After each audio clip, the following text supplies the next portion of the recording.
Dinesh ji, hello. Start. Hello Dinesh ji. Sir start कीजिए। हाँ, थोड़ा हैंग हो गया है शायद। हेलो।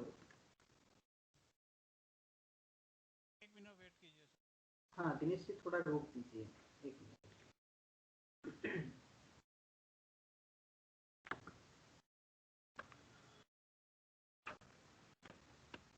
दिनेश जी, आप स्टार्ट कर सकते हैं।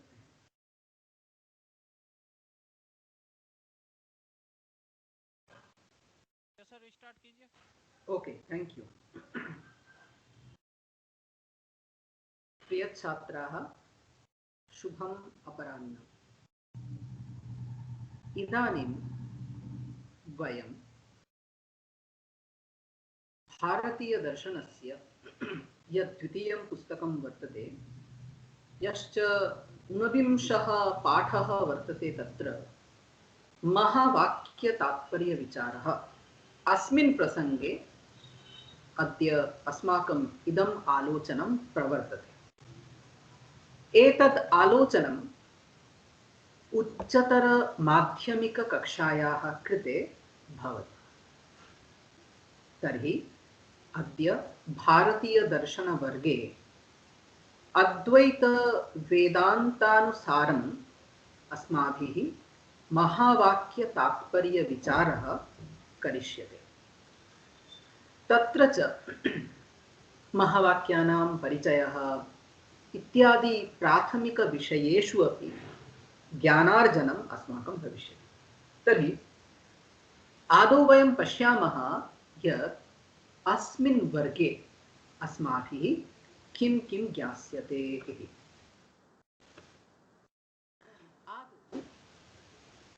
सर्वेषाम् एव वेदान्तानां ब्रह्मणि तात्पर्यम्।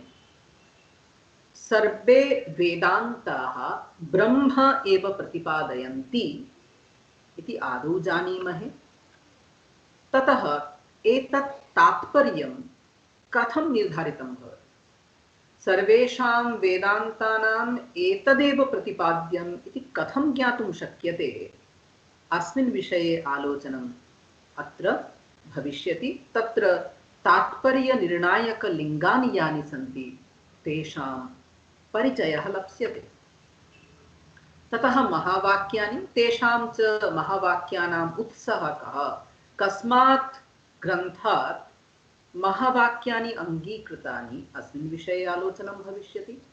ततः प्रज्ञानं ब्रह्म इति ऐतरेयोपनिषदि विद्यमानं यत् महावाक्यं, तस्य विश्लेषणं भविष्यति।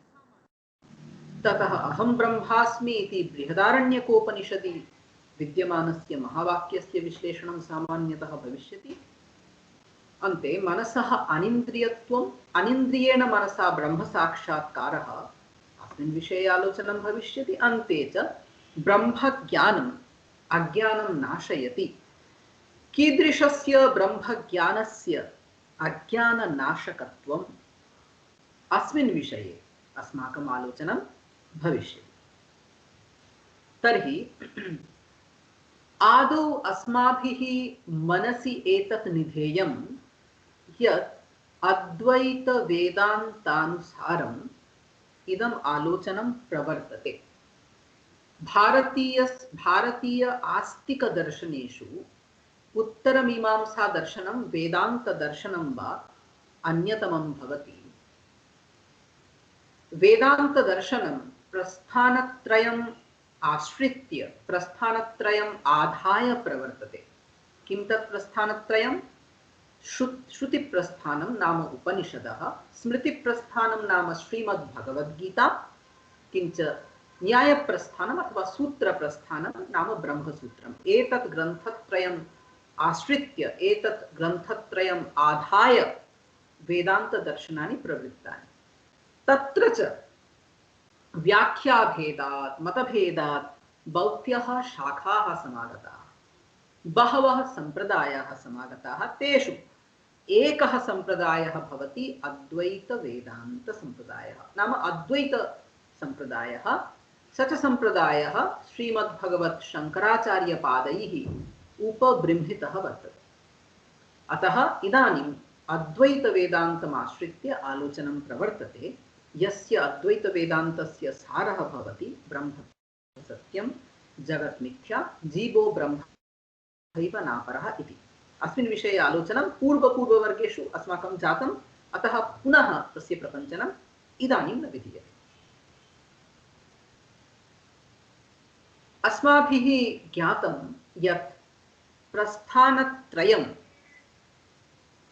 भवति वेदान्तानां मूलभूतं। तत्र च मुख्यं श्रुतिप्रस्थानम्, उपनिषदः। उपनिषदः आधारीकृत्य एव स्मृतिप्रस्थानं सूत्रप्रस्थानं च वर्तेते। अतः श्रुतिप्रस्थानं महद् गुरुत्वम् आवहति। तर्हि आदौ उपनिषदां किं तावत् तात्पर्यं, वेदान्तपदवाच्यानाम् उपनिषदां किं तावत् तात्पर्यं, कथं वा तत् तात्पर्यं निर्धार्यते इति आदौ आलोचयामः। वेदान्तो नाम कः? वेदस्य अन्तः। अन्तः नाम अवसानम्, अन्तिमम् इत्यपि अर्थः भवति। परन्तु बह्व्यः उपनिषदः वर्तन्ते, याः उपनिषदः वेदस्य अन्तभागे न सन्ति। अतः अन्तपदस्य सिद्धान्तः, सारः एवं अर्थः प्रसङ्गे कल्पनीयः। अतः वेदस्य अन्तः नाम वेदस्य सिद्धान्तः, सारः भवति वेदान्तः। के वेदान्ताः? उपनिषदः तावत् वेदान्तपदवाच्या। उपनिषदः एव वेदान्ताः। ततः उपनिषदि प्रतिपादितानां तत्त्वानां विषये आलोचनम् अपरेषु येषु शास्त्रेषु विधीयते तेषाम् अपि नाम उपनिषत्। अतः उच्यते वेदान्तो नाम उपनिषत् प्रमाणम्। उपनिषदः एव तत्र प्रमाणभूताः, किञ्च तदुपकारीणि शारीरकसूत्रादीनि च। उपनिषत् प्रतिपादिततत्त्वानां पुनः आलोचनं, पुनः प्रपञ्चनं ब्रह्मसूत्रादि ग्रन्थेषु विधीयते। अतः तेषामपि ग्रन्थानाम् उपनिषत् इत्येव नाम। इदानीम् उपनिषत् इति पदं कथं निष्पद्यते? उपनिषत् इति पदस्य कः अर्थः? काः उपनिषदः? तासु उपनिषत्सु काः मुख्याः इति सुतरां ज्ञेयं वर्तते। अतः अस्मादेव अस्माकम् आलोचनं प्रारभते। उच्यते उपनिसन्धातपूर्वकात् सद्धातोः क्विप् प्रत्यये उपनिषत् इति पदं निष्पद्यते। तत्र उपपदस्य अर्थः भवति सामीप्यं, नि पदस्य अर्थः भवति निश्चयः। सद्धातोः त्रयः अर्थाः भवन्ति सद्लुरि विशरण गति अवसादेषु। विशरणं, गतिः, अवसादः च। तर्हि उपनिषत् इति काचित् विद्या। उपनिषत् पदस्य अर्थः भवति ब्रह्मविद्या। सा ब्रह्मविद्या समीपम् आगतस्य, उपपदेन बुध्यते, समीपम् आगतस्य निश्चयेन, निश्चयेन नि इति उपसर्गात् ज्ञायते। तर्हि या विद्या समीपम् आगतस्य अर्थात् यः अभ्यस्यति तस्य समीपम् आगतस्य निश्चयेन किं करोति? विशरणम् अर्थः भवति, नाशः नाम अज्ञानं नाशयति। या विद्या समीपम् आगतस्य निश्चयेन अज्ञानं नाशयति। किञ्च गति, तत्र अर्थः भवति गतिः नाम प्राप्ति। गम धातोः अर्थः गमनम्। उच्यते गत्यर्थकाः धातवः बुद्ध्यर्थकाः प्राप्त्यर्थकाश्च भवन्ति।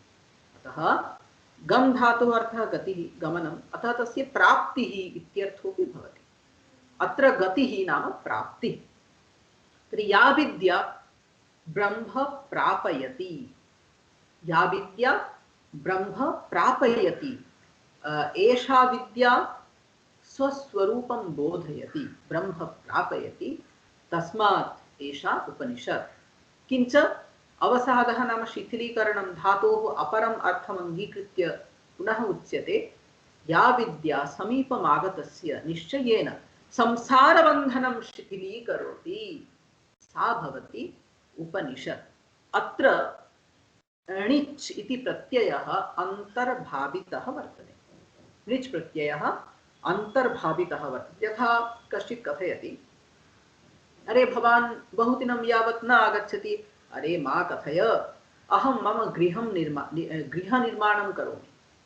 वस्तुगत्या यः गृहस्य कर्ता स गृहनिर्माणं न करोति, अपरः कश्चित् गृहनिर्माणं करोति, कर्मकराः वर्तन्ते, ते गृहनिर्माणं कुर्वन्ति। एषः कथयति अहं गृहनिर्माणं करोमि, नाम अहं गृहनिर्माणं कारयामि इति तात्पर्यं। तत्र णिच् प्रेरणार्थे विद्यमानः णिच् प्रत्ययः अन्तर्भावितः वर्तते। अत्रापि णिच् प्रत्ययः नास्ति, परन्तु तस्य अर्थः अत्र अन्तर्भावितः वर्तते। अतः कथमुच्यते, या विद्या अज्ञानं नाशयति, ब्रह्म प्रापयति, संसारबन्धनं शिथिलीकरोति, सा भवति उपनिषत्। तर्हि उपनिषत् नाम ब्रह्मविद्या, परन्तु ब्रह्मविद्या प्रतिपादकेषु ग्रन्थेषु अपि उपनिषत्तस्य गौणः प्रयोगः भवति। उपनिषदः कति इति चेत् उपनिषदः शताधिकाः वर्तन्ते, बह्व्यः उपनिषदः वर्तन्ते। परन्तु एवं बुद्धजन्मनः प्राक् कालादेव उपनिषदः दृष्टाः, उपनिषदः ऋषिभिः साक्षात्कृताः। परवर्तिनि काले अपि उपनिषदः साक्षात्कृताः। मुक्तिकोपनिषदि 8,100 उपनिषदां संग्रहः वर्तते। परन्तु सर्वासाम् उपनिषदां तथा मुख्यत्वं नास्ति, परवर्तिनि काले दृष्टाः इति कारणात् प्रायः। तासु 13 उपनिषदः मुख्याः इति उच्यन्ते। तासु पुनः 10 भाष्यं शङ्कराचार्येण विरचितं। ताः 10 ईशोपनिषत्, केनोपनिषत्, कठोपनिषत्, प्रश्नोपनिषत्, मुण्डकोपनिषत्, माण्डूक्योपनिषत्, तैत्तिरीयोपनिषत्, ऐतरेयोपनिषत्, छान्दोग्योपनिषत्, बृहदारण्यकोपनिषत् च। एताः 10 उपनिषदः शङ्कराचार्यकृतभाष्येण अलङ्कृताः वर्तन्ते।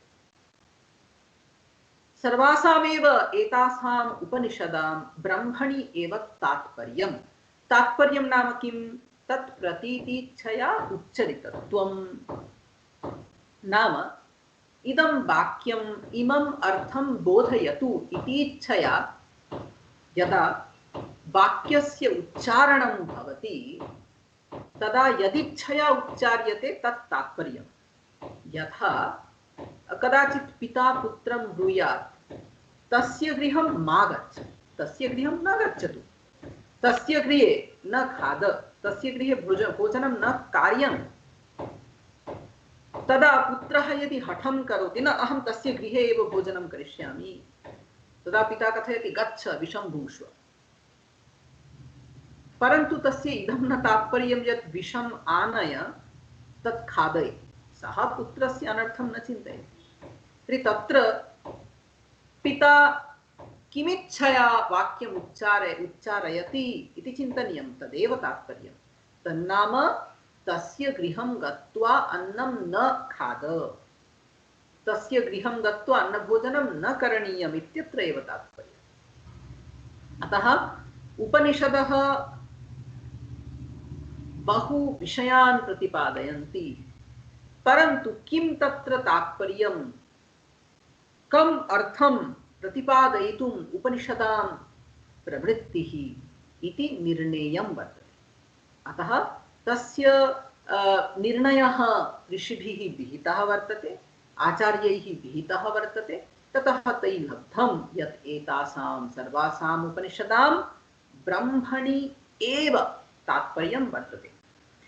इदानीं प्रश्नः भवति यत् ब्रह्मणि एव वेदान्तानां तात्पर्यम् इति भवता कथं ज्ञातं? तदा उच्यते अस्य उपायः अस्ति। उच्यते तात्पर्यनिर्णायकलिङ्गम्। इदानीं यदि मया दिल्लीनगरं प्रति गन्तव्यं कोल्काता नगरात्, तर्हि किञ्चित् वाहनम् अपेक्षितं, रेलयानं वा भवतु विमानयानं वा भवतु, तद्वारा अहं दिल्लीनगरं प्राप्स्यामि। इदानीं वेदान्तानाम् इदं तात्पर्यमिति चेत् केन उपायेन निर्णीतम् इति चेदुच्यते तात्पर्यनिर्णायकलिङ्गानि वर्तन्ते।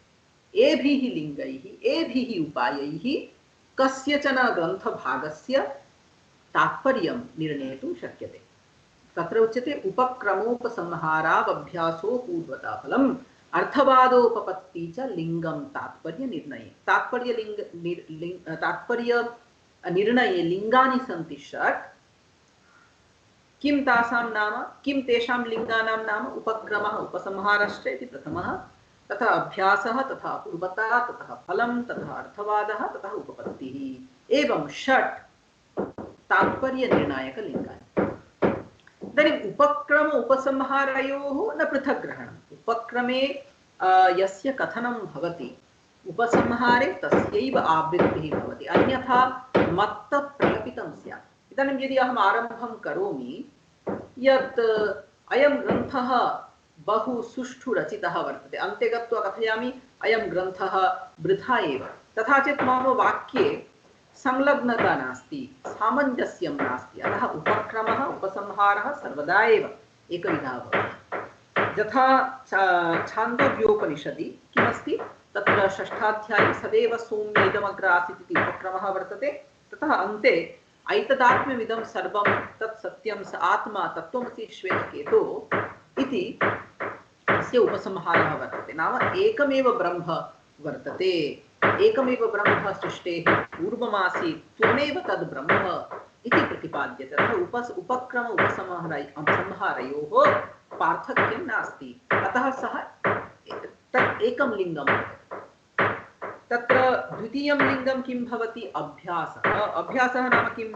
प्रकरणे प्रतिपाद्यः यः विषयः भवति तस्य पौनःपुन्येन प्रतिपादनं। कुतः तत् क्रियते? उच्यते एतत् स्थूणान्निखननन्यायः। उच्यते द्विर्बद्धः सुबद्धः भवति इति न्यायः। यदि गोः सकृद्बन्धनं भवति तर्हि तत् कठिनं भवति, तत् दुर्भेद्यं भवति, परन्तु यदि द्विवारं बन्धनं भवति तर्हि कदापि सः मुक्तः न स्यात्। अतः वारं वारम् एकस्य विषयस्य प्रतिपादनं यदा भवति सः भवति अभ्यासः। एवं छान्दोग्योपनिषदि षष्ठाध्याये दृश्यते नववारं तत्त्वमसि श्वेतकेतो तत्त्वमसि श्वेतकेतो इति तस्य पिता आग्निः प्रतिपादयति। इदानीम् अभ्यासात् परम् अपूर्वता वर्तते। अपूर्वता नाम प्रकरणे यः विषयः प्रतिपाद्यते तस्य प्रमाणान्तरेण अविषयीकरणं। नाम इदानीम् अत्र यत् प्रतिपाद्यते तत् प्रमाणान्तरेण ज्ञातुं न शक्यते इति तस्य अपूर्वत्वं। यथा बृहदारण्यकोपनिषदि उच्यते तन्त्वोपनिषदं पुरुषं पृच्छामि। नाम अहं पुरुषं पृच्छामि, कीदृशं पुरुषम्? उपनिषत् मात्रगम्यं, यस्य ज्ञानम् उपनिषदः एव सम्भवति, अन्यस्मात् कस्माच्चित् स्थानात् न सम्भवति। अतः इदमेव तस्य अपूर्वत्वं, प्रमाणान्तरेण अविषयीकरणं। ततः फलं। फलं नाम किम्? उच्यते प्रकरणे तत्र तत्र प्रतिपाद्यं यत् प्रयोजनं प्रतिपाद्यते, यत् प्रयोजनं तदेव फलं। नाम एतत् सिद्धये इदं करणीयं। प्रयोजनफलयोः पार्थक्यं नास्ति मूलतः। यदा कार्यस्य सिद्धिः न जाता ततः पूर्वं तत् प्रयोजनं, ततः यदा तत् प्राप्यते तदा तदेव फलम् उच्यते। इदानीं मम ज्ञानम् आवश्यकं, तर्हि ज्ञानं मम प्रयोजनं वर्तते। अहं ग्रन्थं पठामि, इदानीं मम ज्ञानं जातं। तर्हि यदेव साध्यावस्थायां प्रयोजनं तदेव सिद्धावस्थायां फलं भवति। इदानीं फलं किमुच्यते? तत्र छान्दोग्योपनिषदि सप्तमाध्याये उच्यते तरति शोकम् आत्मवित्। यः आत्मवित् सः शोकं नाम शोकोपलक्षितम् अज्ञानं तत् कार्यं च समग्रं तरति, तस्मात् मुच्यते। एवं तत्र तत्र फलम् उच्यते। ततः अर्थवादः। अर्थवादः नाम प्रशंसा। यः विषयः प्रतिपाद्यते तस्मिन् विषये यथा समेषां प्रवृत्तिः स्यात् तदर्थं तस्य विषयस्य प्रशंसा क्रियते। सः सा प्रशंसा भवति अर्थवादः। अर्थवादः तस्यां विद्यायां प्रयोजकः वर्तते। यथा छान्दोग्योपनिषदि षष्ठाध्याये पिता पुत्रं कथयति, उत तमादेशं पिता आरुणिः श्वेतकेतुं कथयति, उत तम् आदेशम् अप्राक्ष्यः येन अश्रुतं श्रुतं भवति, अमतं मतम्, अविज्ञातं विज्ञातम् इति। अनेन प्रशंसा क्रियते। तर्हि एकविधा विद्या वर्तते, एकविधं ज्ञानं वर्तते, यस्मिन् ज्ञाते सर्वं ज्ञातं भवति इति प्रशंसा। तदा एव जनानां प्रवृत्तिः भवति, अरे एकस्य ज्ञानेन सर्वेषां ज्ञानं, तर्हि जानीमः किं तावत् तत् इति अर्थवादः। अन्ते च उपपत्तिः। उपपत्तिः नाम युक्तिः। यदा एकः विषयः प्रतिपाद्यः भवति, प्रतिपाद्यं यद्वस्तु, तस्य प्रतिपाद्यस्य वस्तुनः प्रतिपादनार्थं याः युक्तयः व्यवह्रियन्ते ताः उपपत्तिपदैः उच्यन्ते। यथा छान्दोग्योपनिषदि षष्ठाध्याये युक्तिः दीयते यत् एकविज्ञानेन सर्वविज्ञानं किं भवति? आं भवति। कथं? यथा सौम्य एकेन मृत्पिण्डेन सर्वं मृण्मयं विज्ञातं स्यात्, वाचारम्भणं विकारो नामधेयं मृत्तिकेत्येव सत्यम् उच्यते। हे सौम्य, एकः मृत्पिण्डः ज्ञायते चेत् मृन्निर्मितम् अखिलं ज्ञातुं शक्यते। यतः सर्वत्र मृत्तिका एव अस्ति। एवमेव एकविज्ञानेन सर्वविज्ञानं सुतरां सम्भवति इति युक्तिः। तर्हि एवं छान्दोग्योपनिषदि षष्ठाध्याये द्रष्टुं शक्यते, तात्पर्यनिर्णायकलिङ्गैः तत्र निर्णेतुं शक्यते यत् अत्र साक्षात् तत्सद् ब्रह्म एव प्रतिपाद्यते। एवं सर्वासु उपनिषत्सु तात्पर्यनिर्णायकलिङ्गैः निर्धार्यते यत् सर्वेषाम् एव वेदान्तानां ब्रह्मणि तात्पर्यं, ब्रह्म एव प्रतिपाद्यते सर्वेषु वेदान्तेषु। कुत्रचित् स्पष्टरूपेण प्रतिपाद्यते, कुत्रचित् अस्पष्टरूपेण प्रतिपाद्यते। तत्र युक्त्या पूर्वापरिभागं दृष्ट्वा तात्पर्यनिर्णायकलिङ्गानि व्यवहृत्य तत्र तात्पर्यं निर्णेयं भवति। एवं सर्वासाम् उपनिषदां तात्पर्यनिर्णायकलिङ्गैः यदि अन्वेषणं क्रियते तर्हि तात्पर्यरूपेण ब्रह्म एव। तर्हि सर्वासां वेदान्तानां ब्रह्मणि एव तात्पर्यं, सर्वासाम् उपनिषदां ब्रह्मणि एव तात्पर्यम्। उपनिषत्सु बहूनि वाक्यानि सन्ति, तत्र बहूनि वाक्यानि, परन्तु तासु उपनिषत्सु कानिचन वाक्यानि महावाक्यानि भवन्ति। वाक्यानां महत्त्वं वर्तते। इदानीं प्रश्नः भवति, तानि वाक्यानि न महावाक्यानि, एतानि वाक्यानि महावाक्यानि, महत्त्वं कुत्र इति चेदुच्यते। मधुसूदन सरस्वती स्वामिना परमपुरुषार्थ प्रत्यग ब्रह्मैक्यनिष्ठत्वात् महावाक्यत्वम्। यानि वाक्यानि जीव ब्रह्मणोः ऐक्यं प्रतिपादयन्ति तेषाम् एव वाक्यानां महावाक्यत्वम्। तर्हि महावाक्यत्वं केषां?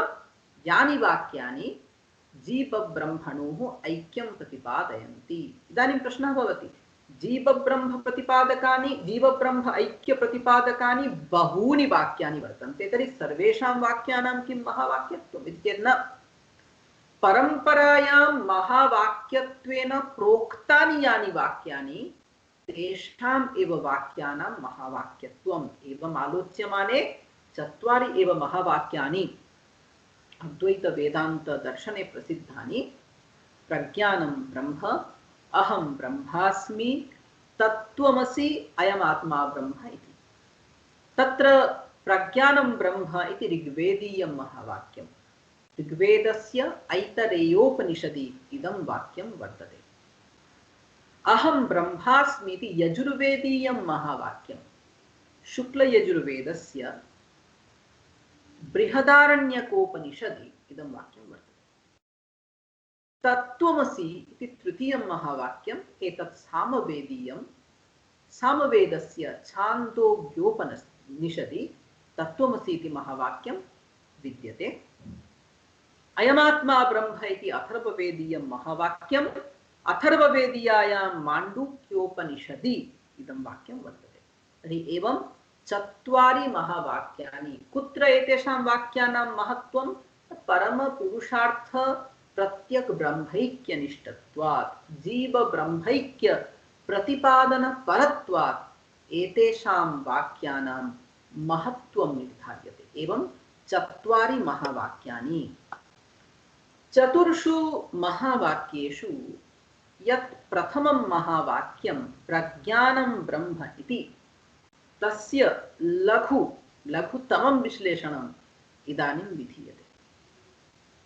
तत्र ऐतरेयोपनिषदि प्रज्ञानं ब्रह्म इति ब्रह्म प्रतिपादनकाले उच्यते, श्रूयते, तत्र आम्नायते, एष ब्रह्म एष इन्द्र एष प्रजापतिः एते सर्वे देवा इमानि च पंच महाभूतानि पृथिवी वायुराकाश आपो ज्योतिंषि इति एतानि इमानि च क्षुद्रमिश्राणि व बीजानि इतराणि चेतराणि चाण्डजानि च जारुजानि च स्वेदजानि च उद्भिज्जानि च अश्वागावः पुरुषा हस्तिनो यत्किञ्चेदं प्राणी जंगमं च पतत्रि च यच्च स्थावरं सर्वं तत् प्रज्ञानेत्रं, प्रज्ञाने प्रतिष्ठितं, प्रज्ञानेत्रो लोकः, प्रज्ञा प्रतिष्ठा, प्रज्ञानं ब्रह्म। अन्ते उच्यते प्रज्ञानं ब्रह्म। अस्मिन् प्रज्ञाने एव सर्वं पूर्वोक्तं सर्वं प्रतिष्ठितं। नाम ब्रह्मा इन्द्रः प्रजापतिः सर्वे देवाः, ततः पंचमहाभूतानि, तत्र स्थूलभूतानि, ततः बीजानि, ततः अंडजाः याः प्राणिनः वर्तन्ते, जारुजानि ये प्राणिनः तत्र जारुजाः ये प्राणिनः वर्तन्ते, स्वेदजाः उद्भिज्जाः ये वर्तन्ते, तथा अश्वाः गावः पुरुषाः हस्तिनः सर्वमेव प्रज्ञानं भवति। उच्यते तत् प्रज्ञानेत्रं, प्रज्ञया नीयते, तस्मात् प्रज्ञानेत्रम् इति उच्यते। एतदखिलं प्रज्ञाने प्रतिष्ठितं भवति। अतः अयं यः लोकः सः प्रज्ञानेत्रः लोकः, प्रज्ञया नीयमानः अयं लोकः प्रज्ञानमेव सर्वं व्याप्य तिष्ठति इति प्रतिपाद्यते अस्मिन् महावाक्ये सामान्यतः। इदानीं ब्रह्म एव नित्यं भवति। अद्वैतवेदान्ते ब्रह्म सत्यमिति उच्यते। नित्यं नाम कालत्रय अबाधितत्वं। ब्रह्म अतीतकाले आसीत्, इदानीमपि अस्ति, भविष्यति अपि स्थास्यति, तस्य कदापि अभावः न भविष्यति, तस्मादेव तस्य नित्यत्वं। ब्रह्मभिन्नम् अखिलं यद् वर्तते सर्वं मिथ्या भवति। मिथ्या नाम अनित्यं भवति।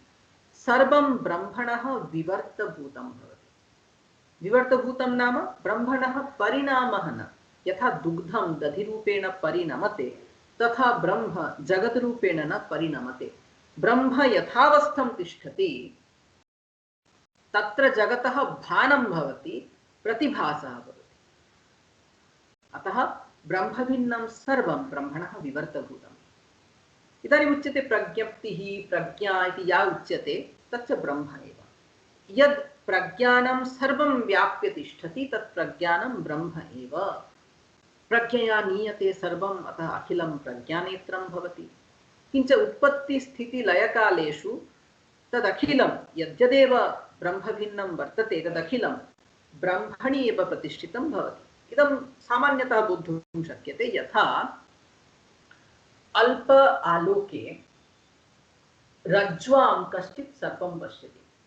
इदानीं वस्तुगत्या तत्र सर्पः नास्ति, तत्र रज्जुः एव अस्ति, परन्तु मोहकारणात्, अल्पालोककारणात्, भ्रान्तिकारणात् कश्चित् ज्ञातवान् तत्र सर्पः अस्ति।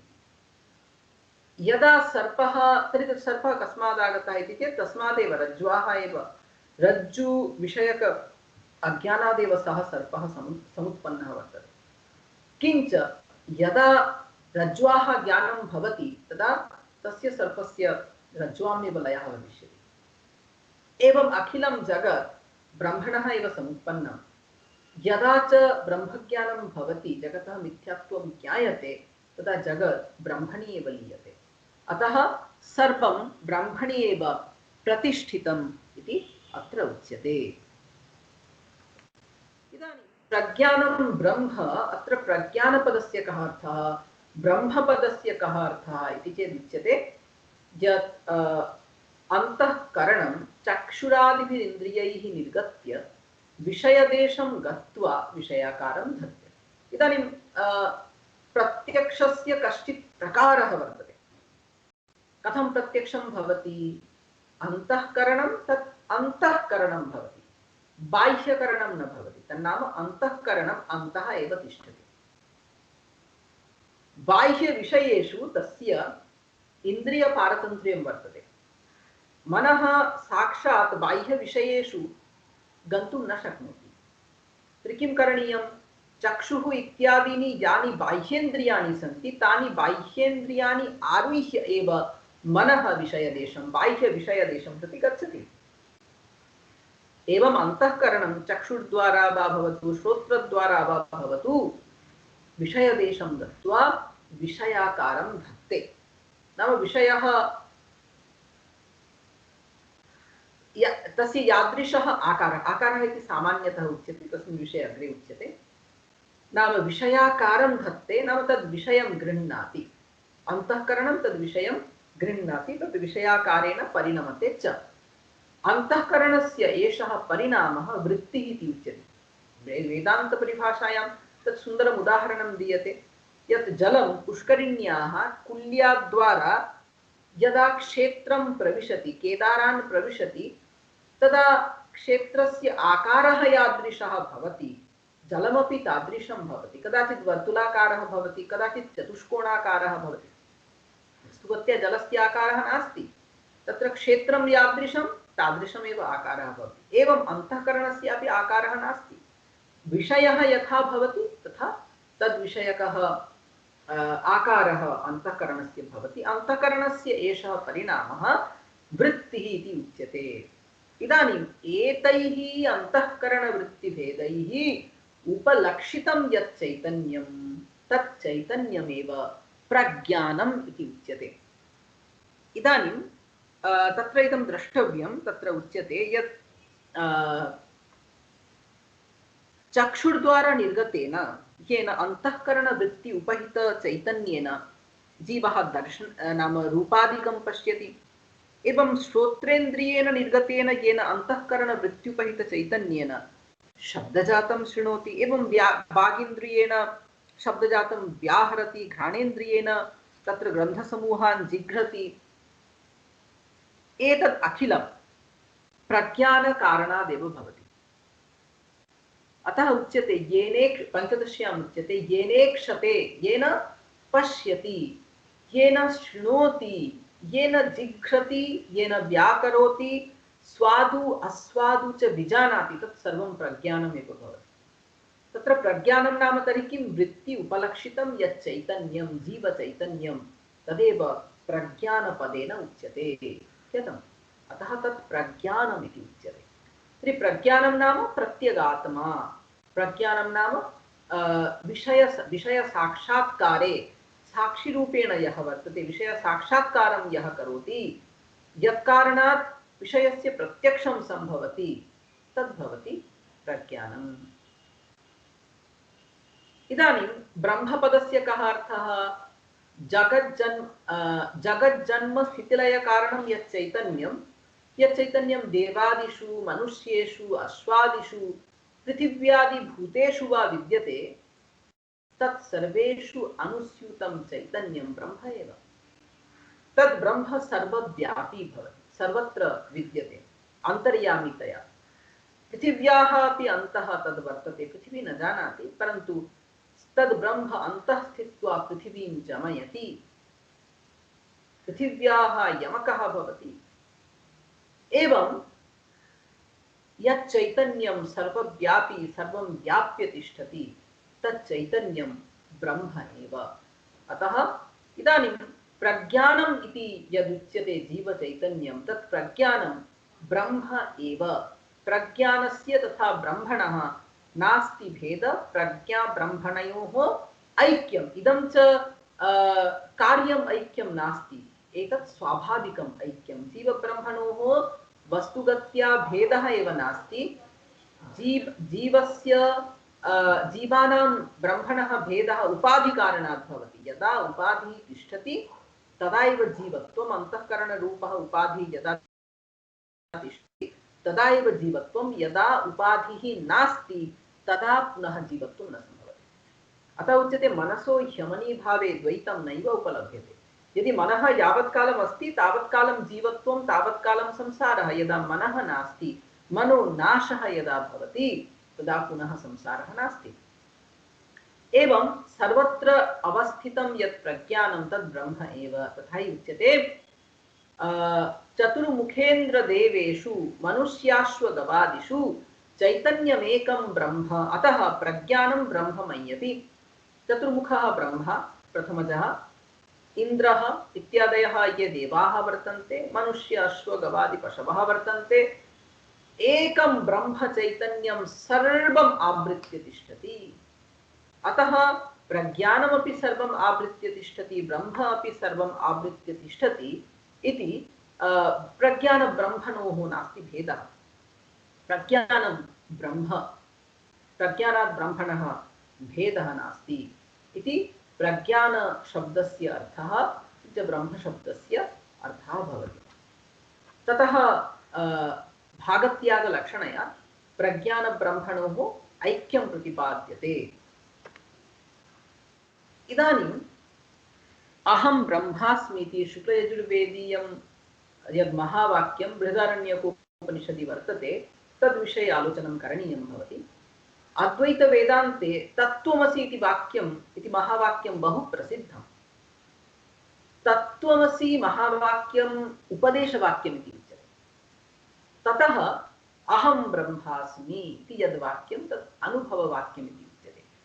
गुरोः उपदेशं लब्ध्वा यदा कस्यचित् ब्रह्मोपलब्धिः जाता तदा सः कथयति अहं ब्रह्मास्मि इति। इदम् अनुभववाक्यम् इति प्रसिद्धम्। तर्हि शुद्धचित्तः साधनचतुष्टयसम्पन्नः। किं तत् साधनचतुष्टयं? इहामुत्रफलभोगविरागः, क्षमादि षट् सम्पत्ति, नित्यानित्यवस्तुविवेकः, किञ्च मुमुक्षुत्वम् इति चत्वारि ब्रह्मलाभानुकूल साधनानि, चत्वारि ज्ञाननिष्ठा योग्यता साधकानि उपकरणानि भवन्ति। ज्ञाननिष्ठार्थं यादृशी योग्यता अपेक्षिता सा योग्यता साधनचतुष्टयेन साध्यते। एवं शुद्धचित्तः साधनचतुष्टयसम्पन्नः यः मुमुक्षुः जीवः, सः जीवः किं करोति? शास्त्रोपदेशानुसारम् आचार्योपदेशानुसारं श्रवणं मननं निदिध्यासनं च कुर्वन् ब्रह्म साक्षात्काराय यतते। ब्रह्म साक्षात्कारार्थं सः प्रचेष्टां करोति। कथं करोति? शास्त्रादुपदेशं लब्ध्वा, गुरोः उपदेशं च लब्ध्वा, तदनुसृत्य तदनुयायी कर्माणि कृत्वा श्रवण मनन निदिध्यासनद्वारा ब्रह्मलाभार्थं यतते, ब्रह्म साक्षात्कारार्थं यतते। ततः अन्ते तस्य नित्यशुद्धबुद्धमुक्तस्वभावं यत् परं ब्रह्म तत् अहमेव अस्मि इति तस्य चित्तवृत्तिः जायते। नाम ब्रह्माकारा चित्तवृत्तिः जायते, अखण्डाकाराकारिता चित्तवृत्तिः जायते। कथम्? इदानीं अहं ब्रह्मास्मि, अत्र अहं ब्रह्म अस्मि इति पदत्रयं। तत्र अहम् इति पदेन जीवात्मनः ग्रहणं, ब्रह्म इति पदेन परमात्मनः ग्रहणं। कथं? तत्र अहं नाम अल्पज्ञ अनीश्वरः, नाम अल्पज्ञत्व अनीश्वरत्वादि अवच्छिन्न यः जीवः सः अहं पदवाच्यः। जगज्जन्मादि कारणं यद् ब्रह्म सर्वज्ञं सर्वव्यापी तच्च ब्रह्मपदेन उच्यते। इदानीम् अस्मि इति पदेन अहं ब्रह्म नाम जीवात्मा किञ्च परमात्मा अनयोः ऐक्यं प्रतिपाद्यते।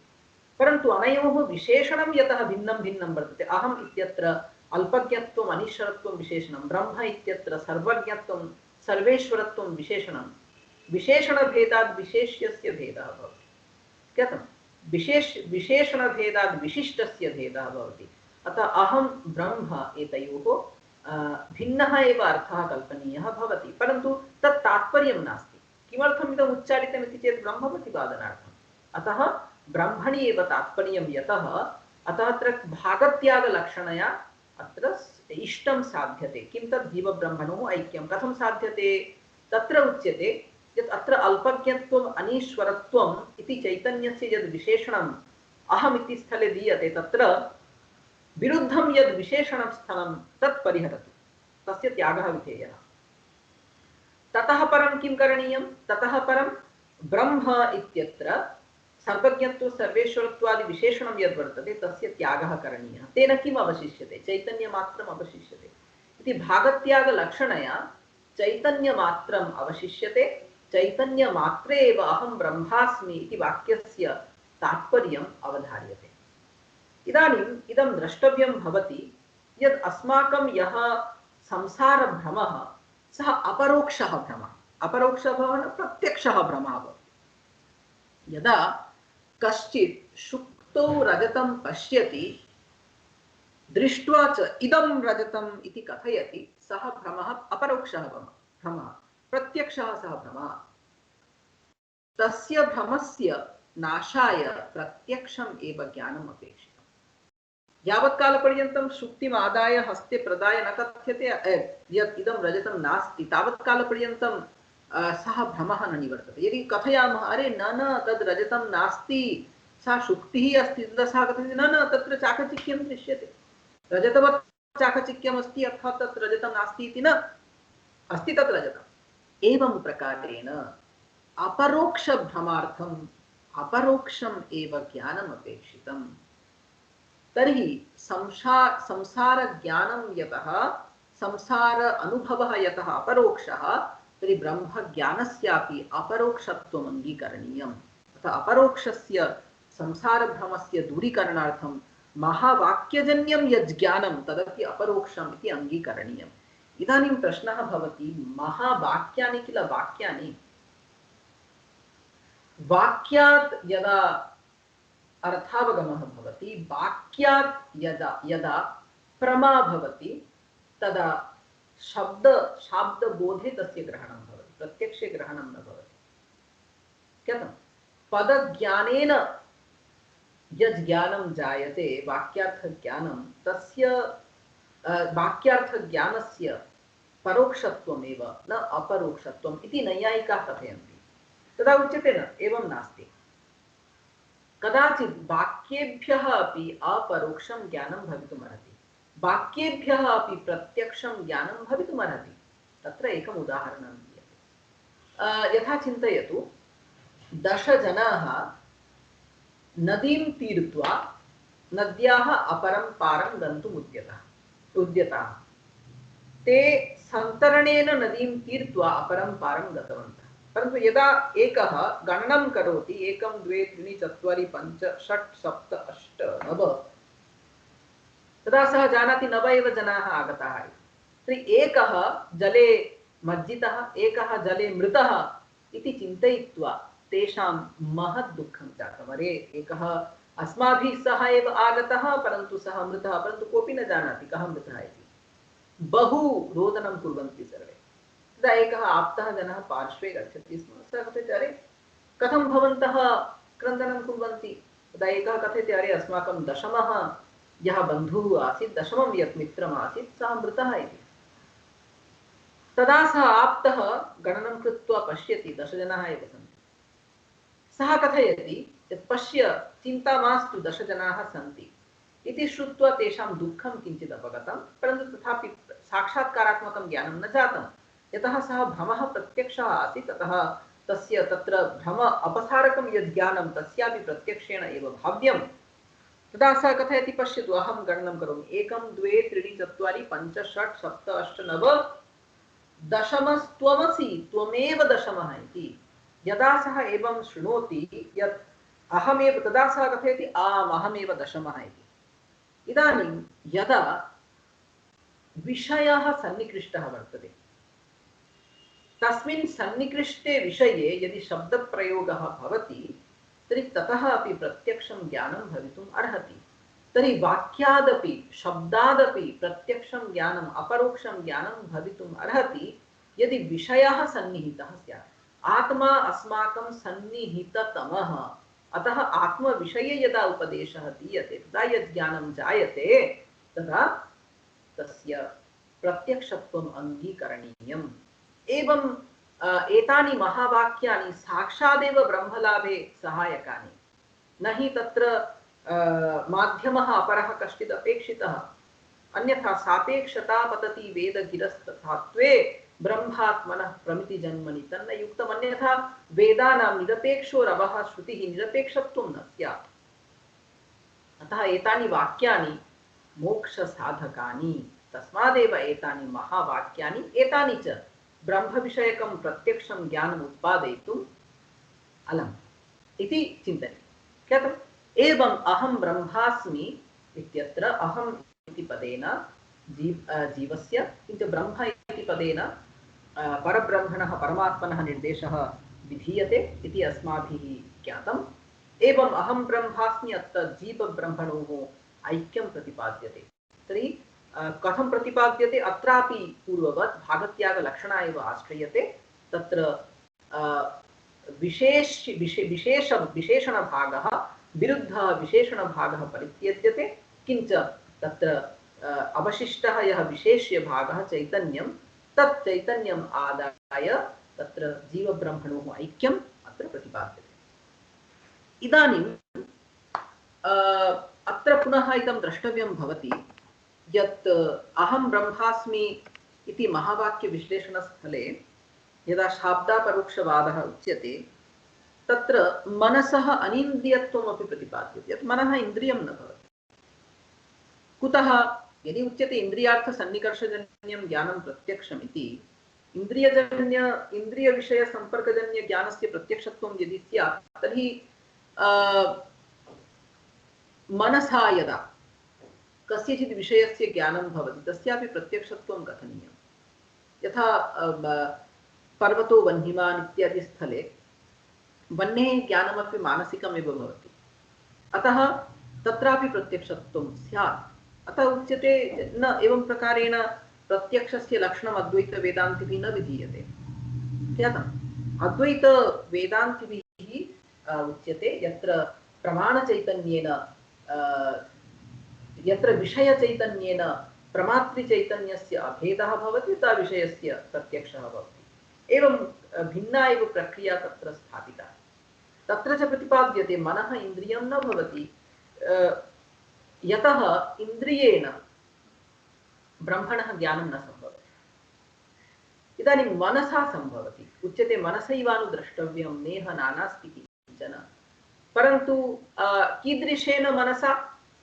तदा उच्यते शास्त्राचार्योपदेश संस्कृत शमदमादि सहितं यत् मनः, नाम शास्त्रोपदेशेन किञ्च आचार्योपदेशेन समदमादिद्वारा यस्य मनः संस्कृतं वर्तते तादृशं शुद्धं मनः एव ब्रह्म साक्षात्कर्तुम् अलम्। नाम मलिनं यत् मनः वर्तते तद् ब्रह्म साक्षात्कर्तुं समर्थं न भवति। ज्ञातम्? इदानीं तत्र उच्यते मनःषष्ठानीन्द्रियाणि प्रकृतिस्थानि कर्षति इति गीतावाक्यम् अनुसृत्य यदि कथ्यते यत् मनः इन्द्रियमेव अस्ति तदा उच्यते न यजमानपञ्चमा इडां भक्षयन्ति इत्यत्र तत्र ऋत्विग् भिन्नस्यापि यजमानस्य तत्र ग्रहणं भवति। एवम् अनिन्द्रियस्यापि मनसः तत्र ग्रहणं भवति। यथा वा उच्यते वेदान् अध्यापयामास महाभारतपञ्चमानि, तत्र महाभारतस्य वेदमध्ये ग्रहणं नास्ति, तथापि तस्य वेदमध्ये यथा पाठः भवति महाभारतपञ्चमानि इति उच्यते, तथैव इहापि मनःषष्ठानीन्द्रियाणि इति संख्यायाः कथनम्। अतः मनः मुख्यतया इन्द्रियं नास्ति, अनिन्द्रियेण मनसा तत्र ब्रह्मसाक्षात्कारः सम्भवति इति श्रुतिः प्रतिपादयति। इदानीं ब्रह्मज्ञानम् अज्ञानं नाशयति इति प्रतिपाद्यते, परन्तु ब्रह्मज्ञानं कथम् अज्ञानं नाशयति? अनादिकालात् ब्रह्म अपि वर्तते, अनादिकालात् अज्ञानमपि वर्तते। अद्वैतवेदान्ते अनादिषट्कम् अङ्गीक्रियते। किं तत् अनादिषट्कम्? उच्यते जीवः, ईशः, विशुद्धाचित् तथा जीवेशयोः भिदा अविद्या तच्चितोर्योगः षडस्माकम् अनादयः इति। तर्हि जीवः ईश्वरः शुद्धं चैतन्यम् अज्ञानं सर्वम् अनादिषट्कं वर्तते। तर्हि ब्रह्म किञ्च अज्ञानं सदैव वर्तते। नाम अनयोः यद्यपि विरोधः कल्पनीयः, विरोधः तिष्ठेत् इति नियमः, तथापि अनयोः विरोधः नास्ति। तर्हि कीदृशं ब्रह्मज्ञानम् अज्ञानं निवर्तयति इति चिन्तनीयम्। उच्यते वृत्तिज्ञानमेव अज्ञानं निवर्तयति। ज्ञानार्थं वृत्तिः अपेक्षिता, वृत्तिः एव अज्ञानं नाशयति। इदानीं या वृत्तिः यद्विषयकम् अज्ञानं नाशयति सा वृत्तिः तदाकारा इति उच्यते। इदानीं या वृत्तिः घटविषयकम् अज्ञानं नाशयति सा वृत्तिः घटाकारा इति उच्यते। एवं कश्चित् विशिष्टः आकारः भवति इति न चिन्तनीयं। तथा चेत् वायोः ग्रहणं न स्यात्, आकाशस्य ग्रहणं न स्यात्, ब्रह्मणः ग्रहणं न स्यात्, यतः एतेषाम् आकारः नास्ति। एतद् आकारावृत्तिः नाम एतद्विषयकम् अज्ञानं नाशयति एषा वृत्तिः। अतः उच्यते या वृत्तिः यद्विषयकम् अज्ञानं नाशयति सा वृत्तिः तदाकारा। इदानीं या वृत्तिः घटविषयकम् अज्ञानं नाशयति सा वृत्तिः घटाकारा। या वृत्तिः पटविषयकम् अज्ञानं नाशयति सा वृत्तिः पटाकारा। या वृत्तिः ब्रह्मविषयकम् अज्ञानं नाशयति सा वृत्तिः ब्रह्माकारा। सा वृत्तिः अखण्डाकारा इति उच्यते। अखण्ड ब्रह्म विषयिनी या वृत्तिः सा वृत्तिः अखण्डाकारा चित्तवृत्तिः इति उच्यते। सा वृत्तिः किं करोति? सा वृत्तिः अज्ञानं नाशयति। इदानीं विषयप्रकाशस्थले वृत्तिव्याप्यत्वं फलव्याप्यत्वम् इति विषयद्वयमस्ति। इदानीं घटः प्रकाशनीयः चेत् घटावच्छिन्न चैतन्ये घटविषयकं यद् अज्ञानं वर्तते तस्य अज्ञानस्य नाशः अपेक्षितः। तच्च कथं भवति? यदा आत्ममनस्सम्बद्धेन इन्द्रियेण विषयस्य संस्पर्शः भवति, विषयस्य संसर्गः भवति, तदा अंतःकरणवृत्तिः उदेति। इदानीं मनः इन्द्रियद्वारा यदा घटदेशं प्रति गच्छति तदा घटाकार अंतःकरणवृत्तिः भवति। इदानीं सा अंतःकरणवृत्तिः किं करोति? घटविषयकम् अज्ञानं नाशयति। परन्तु तेन एव घटस्य ज्ञानं जातमिति न, तेन एव घटस्य प्रकाशः जातः इति न। घटः जडः भवति, घटः स्वप्रकाशः न भवति। अतः आदौ घटः वृत्तेः विषयः भवति, तदा घटविषयकं यद् अज्ञानं तत् नश्यति। तच्च अज्ञानं कुत्र आसीत्? घटावच्छिन्न चैतन्ये आसीत्। यदा च घटावच्छिन्नं चैतन्यम् आवरणनाशात् प्रकाशते तदा सः घटमपि प्रकाशयति। तर्हि घटावच्छिन्नं चैतन्यम् अज्ञान आवरणनाशादनन्तरं घटं प्रकाशयति। अतः तदा सः फलव्याप्यः फलविषयः इति उच्यते। फलं नाम भग्नावरणा चित्। आवरणभङ्गादनन्तरं यत् चैतन्यं वर्तते तदेव फलम् इति उच्यते। तर्हि घटः वृत्तेः अपि विषयः भवति, फलस्यापि विषयः भवति। वृत्तेः विषयः भवति अज्ञाननाशार्थं, फलस्य विषयः भवति प्रकाशनार्थं। परन्तु ब्रह्मस्थले तु न तथा। कथं? यतः ब्रह्म स्वप्रकाशं भवति। ब्रह्मणः प्रकाशाय अपरस्य प्रकाशस्य अपेक्षा नास्ति। यथा उदाहरणम्, इदानीम् एकः घटः अस्ति, घटस्य प्रकाशाय आलोकः अपेक्षितः। इदानीं चिन्तयतु, सूर्यः अपेक्षितः। सूर्यः अस्ति, तस्मादेव घटस्य ज्ञानं सम्भवति। इदानीं सूर्यस्य ज्ञानाय किम् अपरः कश्चित् सूर्यः अपेक्षितः? अरे सूर्यः कुत्रः न दृश्यते, अपरमेकं सूर्यम् आनयतु इति कश्चित् मूर्खः न कथयति। कुतः? यतः सूर्यः स्वयं प्रकाशते, अपरमपि प्रकाशयति। एवं ब्रह्म स्वप्रकाशः भवति, ब्रह्म स्वयं प्रकाशते। तेन किं भवति? तर्हि किम् अपेक्षितं?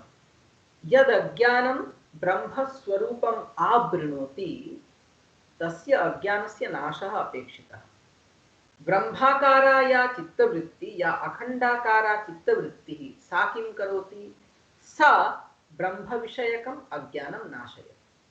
ततः परं ब्रह्म स्वतः प्रकाशते। यथा तस्य प्रकाशार्थम् अपरस्य कस्यचित् अपेक्षा नास्ति।